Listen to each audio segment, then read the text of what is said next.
Oi pessoal, hoje nós vamos falar sobre os revestimentos, tá bom? De que é composto o revestimento? São várias camadas. A gente começa pelo base ou substrato, que é onde eu vou pôr meu assentamento, né? Onde eu vou revestir. Pode, se for no caso de uma parede, pode ser uma parede de concreto, uma parede de alvenaria, se for o piso o cimentado, certo? Pode ser uma laje. Então é a base, né? Onde eu vou iniciar meu revestimento. Depois disso, se for parede, eu vou ter um chapisco, que tem a função de melhorar a aderência, né, entre o reboco e a minha base, né, que é meu substrato. E depois vai vir minha camada de regularização, que com a parede é o nosso reboco, embolso ou massa única, e no piso é o nosso contrapiso, certo? E depois disso, se tiver assentamento de cerâmica, a gente vai ter a camada de fixação da cerâmica, que é a argamassa colante, e a própria cerâmica, né, com seu rejunte. Vamos lá estudá-los. Primeiro vamos falar sobre regularização. As camadas de regularizações que a gente tem são essas, tá bom? Para a parede teremos essas quatro. Tem um chapisco, que é esse daqui, né, que tem a função de manter, melhorar a aderência entre a base, né, e o revestimento, tá bom? E o reboco. Então, se eu rebocar diretamente no tijolo, ele pode não ter uma aderência tão boa, ele pode ficar fofo, soltar algumas partes. Então, o ideal é fazer um chapisco. Teremos também embolso, embolso, reboco e massa única. O que é que são eles? Embolso é um revestimento mais grosseiro, geralmente quando ele vai para assentar cerâmica. Já o reboco, ele já tem um acabamento melhor, certo? Ele fica mais lisinho, que é para pintura. Muitas vezes o procedimento certo mesmo seria a gente fazer uma camada primeiro geral, que é o embolso, e depois dar o acabamento por cima, que é o reboco. Massa única é quando a gente faz os dois de uma vez, certo? A gente já bota uma massa só e já dá o acabamento diretamente dela, que é o mais comum da gente usar. Na verdade, a maioria dos casos, a gente acaba usando massa única, né? Ou embolso, que é no local que eu vou botar cerâmica, então tem que ser mais grosseiro o acabamento.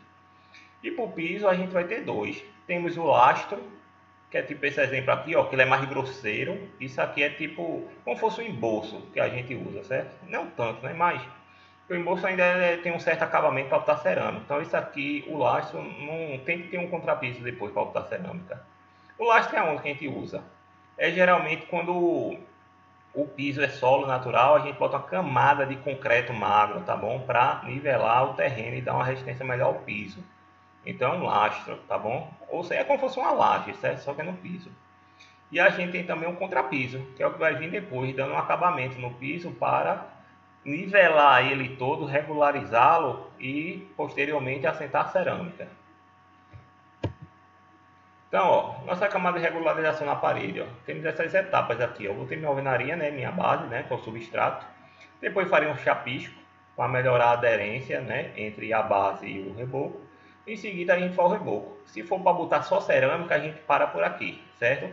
Vejam que ele não tem um acabamento tão perfeito, né? Ele é cheio de pequenos buraquinhos, certo? Nesse tipo de revestimento, o pedreiro só passa a desempenadeira, certo? A desempoladeira. Ele não dá aquele acabamento mesmo com a esponjinha molhada. Por quê? Porque é proposital que ela fique com esses pequenos buraquinhos, essas falhas. Porque isso vai melhorar o atrito da argamassa colante da cerâmica com a parede. E se for uma parede para pintura, então já não é adequado deixar esse buraquinho. Eu tenho que deixar ela mais fechadinha possível, mais lisa possível, certo? Então a gente bota outra camada de revestimento, que a gente chama de reboco, tá bom?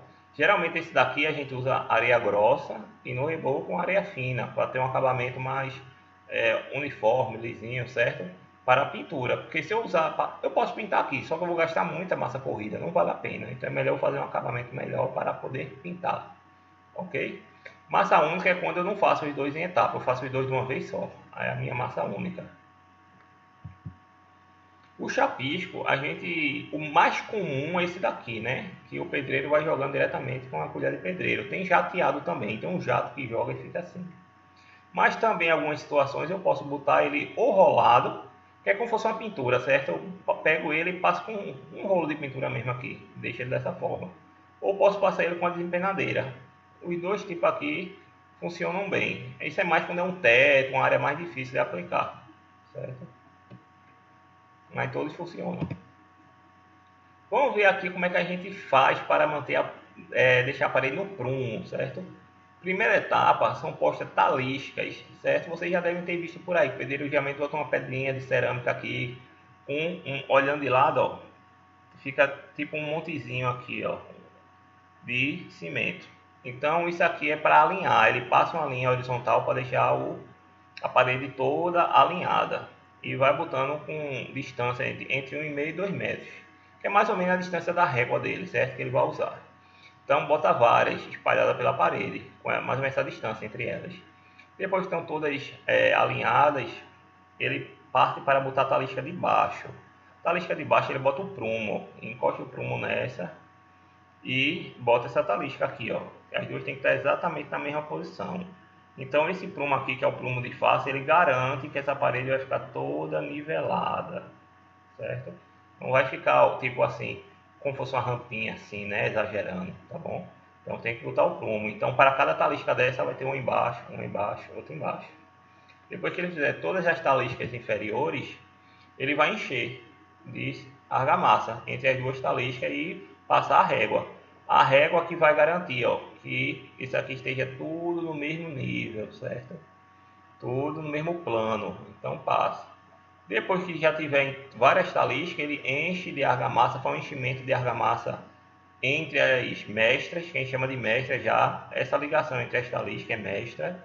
É como se fosse um trilhozinho de trem, certo? Enche de argamassa e vai passando a régua. Então, como a régua vai deslizando essa parte que já está seca, né? Tem que esperar ela secar, certo? Eu vou tirando todo o excesso aqui e as partes que tem buraco vai completando, até ela ficar totalmente plana. Então, isso é um gabarito, né? Na verdade, a mestra são gabaritos, para a gente garantir que seja tudo aplanado. E se depois a gente quiser fazer só um reboco, a gente só passa a desempoladeira e pronto, acabou. Mas se a gente quiser fazer um acabamento melhor, que seria o nosso reboco, né? Que é um embolso, é só isso. Após essa etapa, a gente dá um acabamento final com a brocha, certo? Então com isso daqui, ou muitos usam esponjinha, né? A gente deixa o revestimento mais lisinho, fechadinho, certo? Que é ideal para pintura. Já no piso é o mesmo procedimento, só vai mudar o início, naquela parte das taliscas, certo? A talisca a gente vai botar a mesma coisa, com a distância entre elas, aproximadamente a distância da régua, 1,5 m, 2 metros. Então a gente vai tirar um nível do terreno todo e do ponto que o piso esteja mais alto, a gente bota a nossa talisca e vai nivelando tudo, deixando isso aqui tudo na mesma altura. Geralmente usando o que? Aquele nível de mangueira, certo? Então nivela todo, bota várias taliscas e depois a mesma coisa.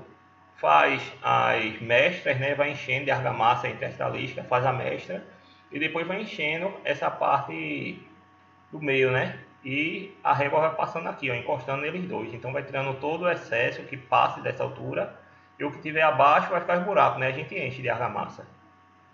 Da mesma forma no teto, só que a gente vai nivelar com o teto, ó. Por exemplo. O nível, geralmente, os pedreiros fazem isso, né, na parede. Vocês já devem ter reparado, né? Quem já viu alguma construção. Então, eu escolho um nível, geralmente bota 1 metro do piso. Mas é aleatório, a pessoa escolhe um valor agradável. Marca.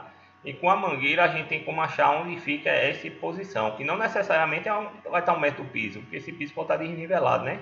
Se eu medir diretamente no piso, aqui pode estar 1 metro, aqui pode estar 1,3 m, por exemplo. Então, eu tenho que usar realmente a mangueira de nível, certo? Marquei esse ponto e marco esse. Então, eu garanto que eles realmente estão no mesmo alinhamento, estão nivelados. Ponto. Depois que eles estão nivelados, o piso, por exemplo, posso marcar um para baixo e um para baixo. Então, eu boto minha talisca aqui, a 1 metro de distância disso e disso. Se for no teto, a mesma coisa, né? Por exemplo, aqui 2 metros para cima, boto uma talisca. E aqui também, 2 metros a partir desse ponto, outra talisca. Então garanto que meu reboco no teto vai estar totalmente nivelado. Tá bom? Depois que eu terminei nossa camada de regularização, aí vai vir nosso acabamento. Nosso acabamento vai ter 3 componentes. É a argamassa, né? O reboco já vai estar pronto. Nesse caso aqui é embolso, né? O embolso estará pronto. Depois disso a gente vai passar nossa argamassa colante, a cerâmica e rejuntar, tanto no piso quanto na parede. É o mesmo procedimento. Então primeiro, ó, qual a função dessas juntas? Para que elas servem, né? Essas juntas entre a cerâmica. Isso daqui O principal motivo é para absorver as dilatações térmicas da cerâmica, porque a cerâmica vai ter dilatações térmicas, principalmente se for na área externa, né, que pega mais sol, etc., e vai dilatar mais. Então ela se expande e retrai. Se eu botasse as duas cerâmicas coladinhas aqui, elas com certeza iam empurrar na outra, ó. Ia ficar pressionando uma na outra e acabar elas soltando, pulando, certo? Então tem que respeitar o que o fabricante recomenda, vem na caixa indicando qual a distância entre as cerâmicas. E você já deve ter reparado que um porcelanato não é a distância essa distância toda igual na cerâmica, né? Por quê? Porque o porcelanato pode ficar tão junto, porque o porcelanato ele tem alto grau de vitrificação, então ele tem uma menor dilatação térmica, então eu posso deixar ele mais próximo. Já a cerâmica comum não, ela tem baixa vitrificação, então ela tem um coeficiente de dilatação térmica maior, então eu tenho que ter uma distância maior para ela ficar livre, para dilatar e retrair, certo? Essa é a principal função. Ela também permite a substituição de peças quebradas, então se quebrar eu troco só essa. O quanto maior a pedra, mais vai ser o prejuízo assim, né, para eu substituir. Então menor ajuda com isso. Lá junto eu posso vedá-las, né, com um rejunte para impedir infiltrações, por exemplo. Absorve as deformações e tensões excessivas, que é, como eu falei, principalmente por dilatação térmica. E pronto, essas são as principais, certo? Também, a gente, não sei se já repararam, mas existem vários tipos de argamassa colante para cerâmica, tá bom? Existem basicamente esses três tipos, AC1, 2 e 3. AC1 é a argamassa colante, certo? Argamassa colante, o AC. E o número é o tipo. O tipo 1 é uma argamassa para interior e o tipo 2 é para áreas exteriores. Qual a diferença das duas? A resistência, certo? A argamassa AC1 é uma argamassa mais fraca, então mais barata. Então ela é para lugares que eu tenho menos esforços mecânicos, que são ambientes internos. Já áreas externas que tem maçãs do intempéries ou locais públicos, né, que tem muito tráfego de pessoas, o ideal é eu pôr a argamassa AC2, que ela é mais resistente, então aumenta a durabilidade do meu revestimento. E o AC3 é de alta resistência, inclusive ela pode até ter um atrito químico, que é o mais usado, por exemplo, é no assentamento de um porcelanato, que o porcelanato, como ele tem alta vitrificação, né, ele vai ter menos poros. Então e o AC1 e o AC2, o atrito principal é um atrito mecânico, então a argamassa penetra nos poros da cerâmica para segurar. Como o porcelanato tem menos poros, ela não fixa tão bem. Então eu boto a argamassa colante que ela vai ter uma resistência maior, vai ter um pouco mais de atrito químico e uma resistência maior. Então garanto a maior durabilidade de um porcelanato, por exemplo, tá bom? Então lembrando, ó, o certo é usar cada argamassa adequadamente. Se a 3 é melhor, aí você diz, por que não usar 3 em tudo se ela é melhor? Porque ela é bem mais cara, né? Então não vale a pena usar ela para uma cerâmica interna de parede, por exemplo, né? Bota a C1, que é mais barato e atende tecnicamente. Outro ponto também, essas ranhuras, né, que bota na argamassa. Para que a gente faz isso? Não parcela lisa.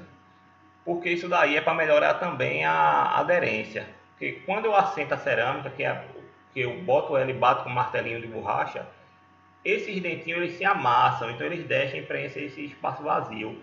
Então eu garanto que ela fica toda coladinha na cerâmica. Se eu botasse ela lisa, quando eu batesse a cerâmica, ia ficar bolsões de ar dentro, esse espaço vazio sem colar bem. Então isso já é proposital, esses dentinhos, para melhorar a aderência. Vamos ver como é que a gente assenta a cerâmica. Primeiro a gente tem que tirar um nível, certo? Para garantir que ela está toda nivelada. Ó. Então, o nosso nívelzinho de mangueira, igual como faz lá para o reboco, certo? Vou escolher um ponto, marco, e a água aqui dentro sempre está na mesma altura, nivelada.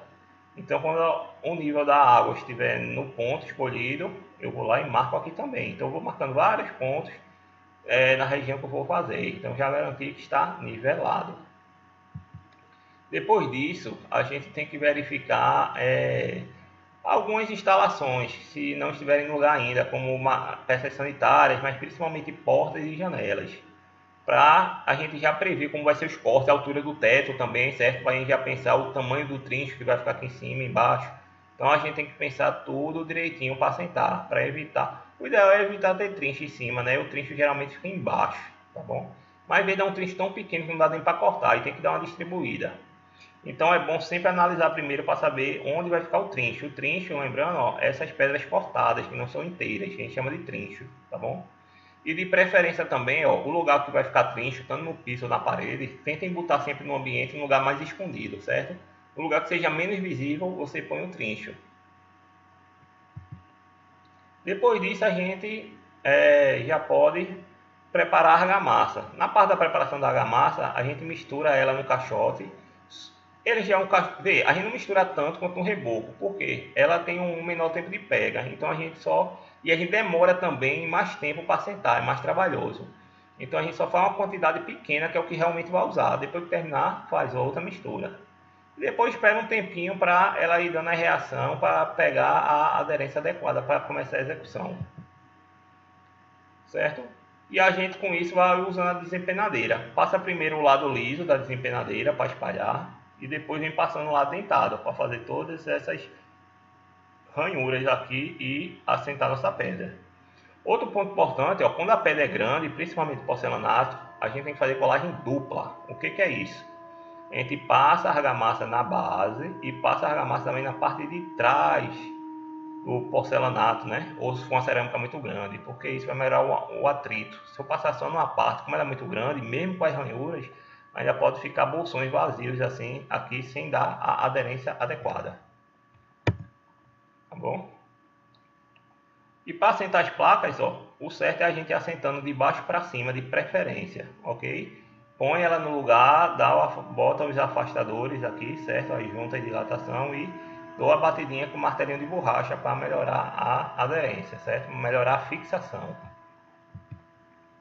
Aí lá no início, né, antes da gente começar o assentamento das cerâmicas e até de espalhar a argamassa, a gente primeiro, depois que nivelou, faz logo uma fiada, certo? Que a gente chama de fiada mestra. Geralmente a gente faz na parte de baixo da parede.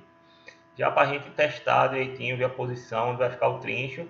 E também faz uma guia vertical, tá bom? Então com isso daqui a gente já sabe como vai ficar, vamos dizer assim, como vai ficar o layout das cerâmicas na parede. Depois que a linha mestra estiver feita, a gente põe a régua aqui presa, uma régua de alumínio presa, para essa argamassa, essa cerâmica não descer. Por isso que a gente começa por baixo. E quando ela está colada, o peso da cerâmica ainda faz ela descer. Então tem que ter um apoio nela. Então boto minha régua de alumínio. E depois vou assentando em cima, botando os espaçadores e assentando a cerâmica fiada por fiada até chegar em cima. Se a gente começar de cima para baixo, essas de cima, como a argamassa ainda não secou, está fraca, ela ia descendo, tá bom? Então é desalinhar tudo. Então é de baixo para cima que a gente assenta a cerâmica. Depois que a gente assentar todas as fiadas, a gente vai lá e assenta a última fiada, que fica abaixo da mestra. Então a gente tira aquela régua de alumínio que estava presa aqui e assenta a última fiada, ok? E finaliza. Se for uma área molhada que necessite de impermeabilização, antes de botar essa última fiada, tá bom? E de fazer o piso, a gente tem que botar uma camada de impermeabilização, certo? Impermeabilização do piso não é só no piso não, ela tem que subir também na parede, pelo menos 10 centímetros, e dar uma entradinha na parede. Aí depois a gente vem com o nosso reboco e assenta a cerâmica, tanto no piso quanto na parede, certo? Por que a gente tem que subir? Porque a água pode infiltrar por aqui, ó, e entrar aqui direto, então tem que subir para impedir que ela penetre aqui uma possível infiltração. Pronto, assentada já a cerâmica, a próxima etapa que a gente vai ter é o rejunte. Então a gente vai lá, o ideal é esperar pelo menos 3 dias depois do assentamento. Por quê? Para garantir que as peças cerâmicas realmente estejam bem fixadas na parede. Para não evitar o risco de enquanto a gente passa o rejunte as peças saírem do lugar. Então vou lá, passo o meu rejunte em todas as juntas, tá bom? De preferência, rejunte industrializado. E depois de um tempo que ele secar, eu vou lá e tiro o excesso e faço a limpeza depois com pano. Então pronto, está concluído o meu revestimento. Tá bom? Então é isso, pessoal. Espero que tenha ajudado vocês aí a entender. E qualquer coisa estou à disposição para tirar dúvidas, tá? Obrigado pela atenção e tchau.